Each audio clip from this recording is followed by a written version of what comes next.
बाप की पगड़ी बचाने के लिए शादी के लिए तैयार हो गई। निकाह का दिन था। लड़की ने अपने उस लड़के को कॉल की जिससे वो मोहब्बत करती थी और उसे कहा कि शादी में ज़रूर आना। तो लड़के ने मना कर दिया। लड़की के बहुत ज़्यादा इसरार करने पर वो लड़का मान गया।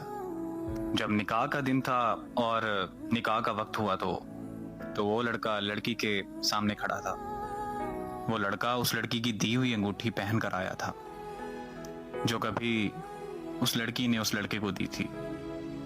मौलवी साहब ने पहला कबूल है कहने को कहा। लड़की कांपती हुई आवाज में बोली, कबूल है।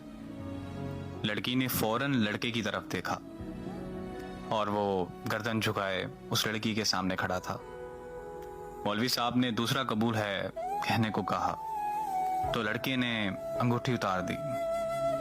जब लड़की ने तीसरा कबूल है कहा तो लड़के की आंख से एक आंसू निकलकर उसके रुखसार पर जा गिरा। उस लड़के के हाथ से अंगूठी गिरी और वो चला गया। उस लड़की की रुखसती हुई तो वो लड़की जब घर पहुंची, लड़की की दोस्त भी उसके साथ थी। लड़की अभी जाकर ही बैठी थी।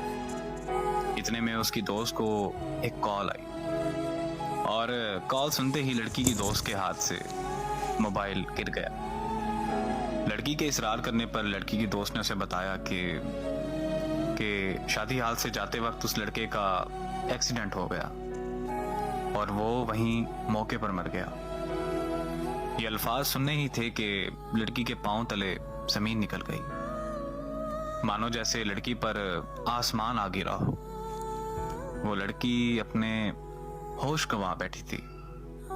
अचानक लड़की को फूट फूट कर रोते हुए याद आया कि उस लड़के ने उस लड़की से कहा था कि अगर तो मैं तुम्हारे निकाह पर आया तो मैं मर जाऊंगा, और लड़की के इसरार करने पर ही वो आया था।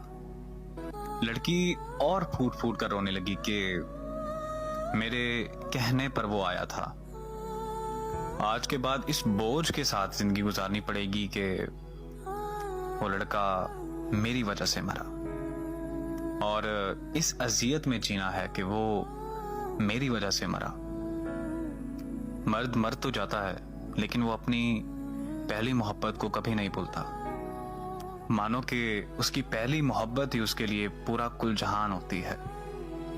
और मर्द जिससे सच्ची मोहब्बत करता है तो उसका कब्र तक साथ निभाता है।